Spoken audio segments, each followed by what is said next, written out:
Bismillahirrahmanirrahim. Our next topic is halogenation of alkanes. Actually halogenation को अगर हम define करें तो इसे हम define इस तरह से करते हैं the introduction of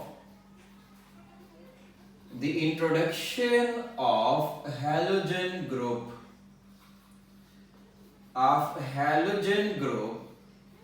is called halogenation.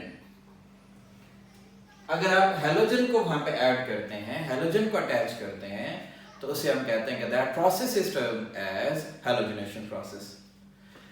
Actually जब हम हेलोजिनेशन को लेके चलते हैं, ये एक फ्री रेडिकल मैकेनिज्म है.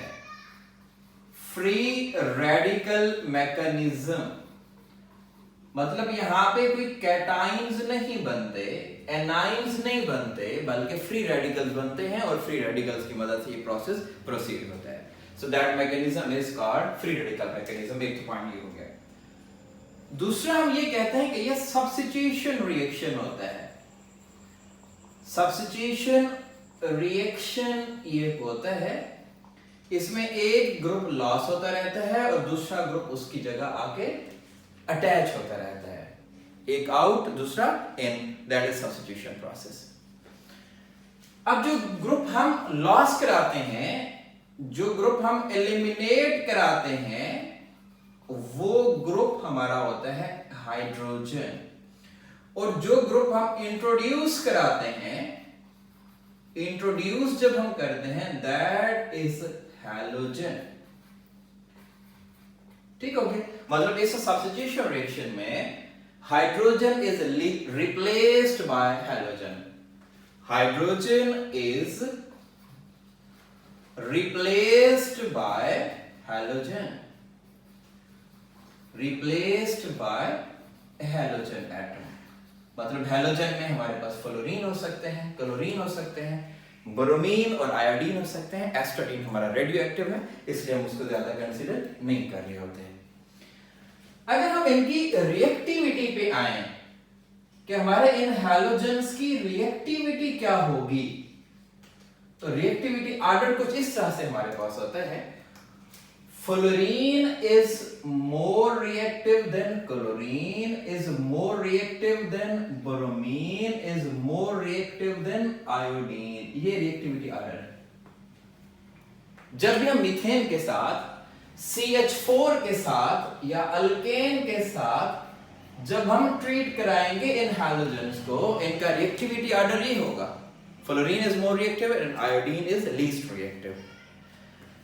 इसमें अगर हम फ्लोरीन को देखें अलग-अलग मैं बता देता हूं. क्लोरीन को अगर हम एक्सप्लेन करें, ब्रोमीन को अगर हम एक्सप्लेन करें और आयोडीन को अगर हम एक्सप्लेन करें, तो हमारे पास क्या कंडीशंस ऐसी होती हैं जो प्रोसीड होती हैं, जिसकी वजह से हम इसका रिएक्टिविटी ऑर्डर प्रेडिक्ट करते हैं.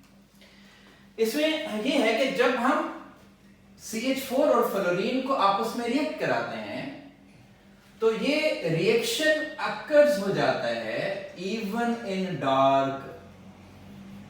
अगर डार्क है, अगर अंधेरा है, तो उसमें भी हमारी फ्लोरीन जो हैलोजन है वो CH4 के साथ रिएक्शन कर जाएगी, वो अल्केन के साथ रिएक्शन प्रोसीड कर जाएगी.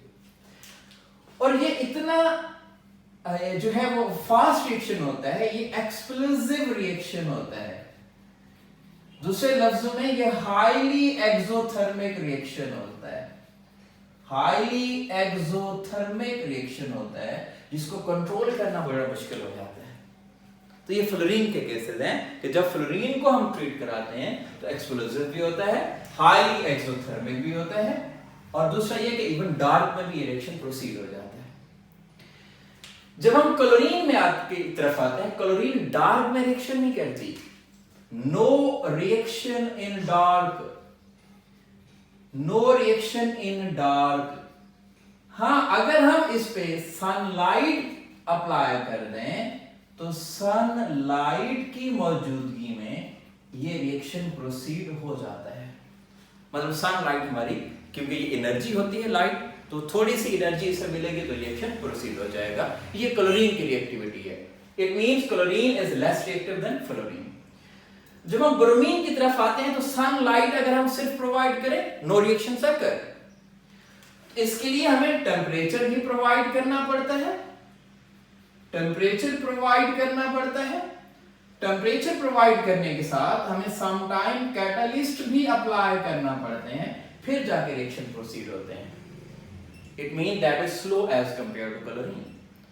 जब हम आयोडीन के केस में आते हैं तो हम टेम्परेचर भी प्रोवाइड करते हैं, हम यहां पे कैटलिस्ट भी प्रोवाइड करते हैं, लेकिन फिर भी रिएक्शन क्या हो जाता है, रिवर्सिबल रिएक्शन हो जाता है, वापस रिवर्स आना रिएक्शन शुरू हो जाता है। It means iodine is least reactive in these halogens. अब अगर हम यहां पे जो बुक में यहां पे हमने रिप्रेजेंट करना है, हमने क्लोरीन को यहां पे रिप्रेजेंट करना है। अगर हम इस रिएक्शन के स्टेप की तरफ आए, स्टेप्स क्या हैं, तो 3 स्टेप्स इसके होते हैं। पहला स्टेप हम यहां पे कहते हैं that is initiation step.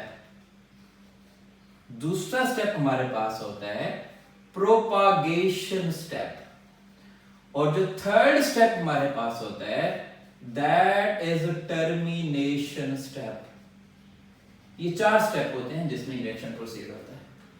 Initiation क्या है, स्टार्ट लेना, आपने रिएक्शन का स्टार्ट लेना है, इनिशिएट करना है।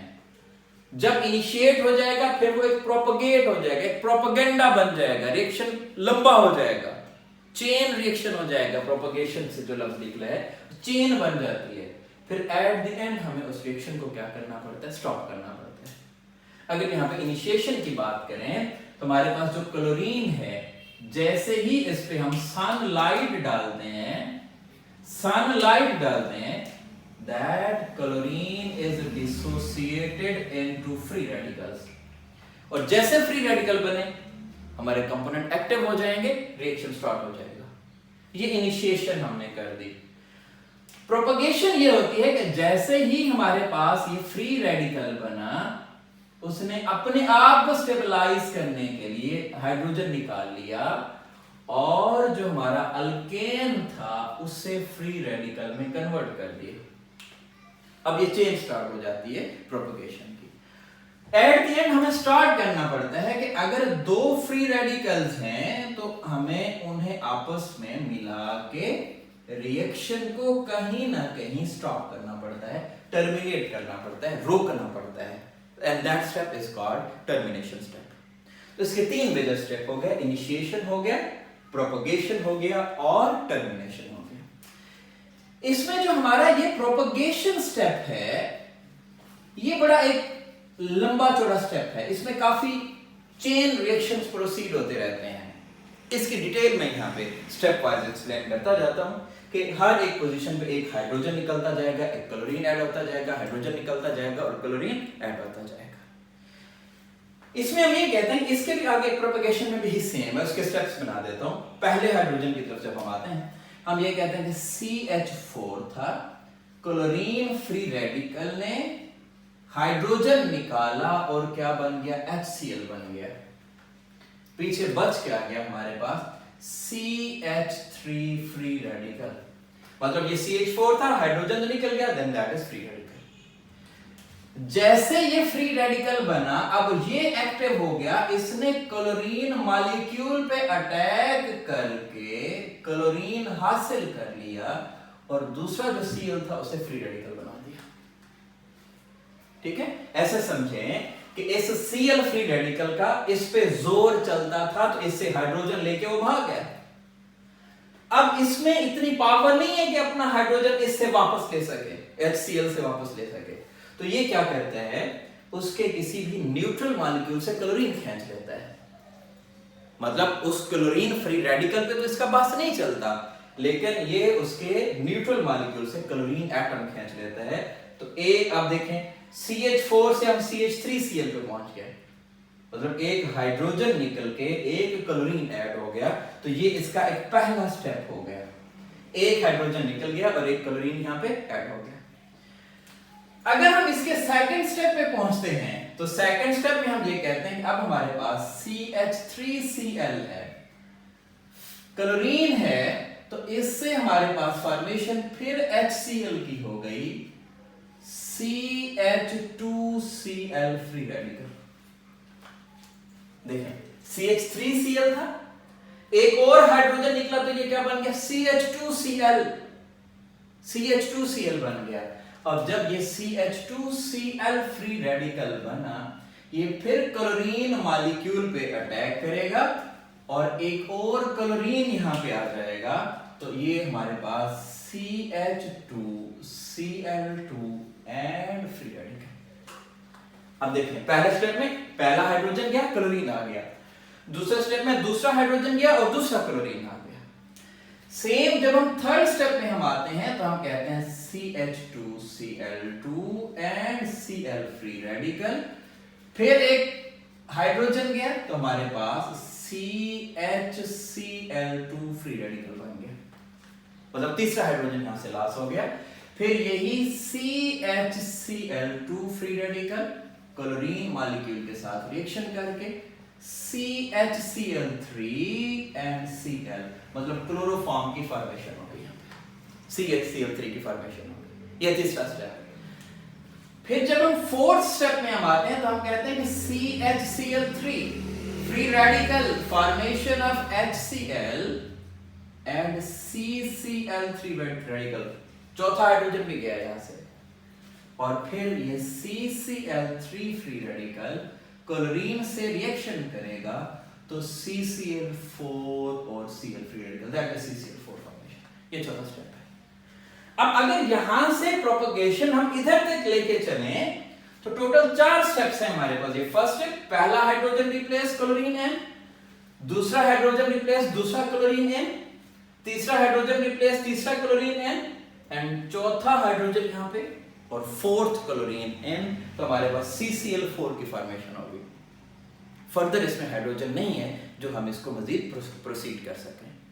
ये हमारा स्टेप वाइज जो रिएक्शन चलते रहते हैं, इसमें हम ये कहते हैं कि ये हमारा एक रिएक्टिविटी ऑर्डर होता है, जो हमारे हैलोजेंस अटैच होते रहते हैं और हमारे जो हाइड्रोजन है वो रिप्लेस होते रहते हैं।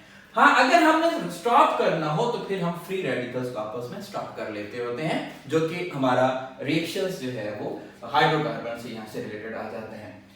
लास्ट में हमारे पास सिर्फ यूजेस हैं इसके, जो हम प्रोसीड करते हैं कि यूजेस ऑफ अल्केन्स क्या हैं।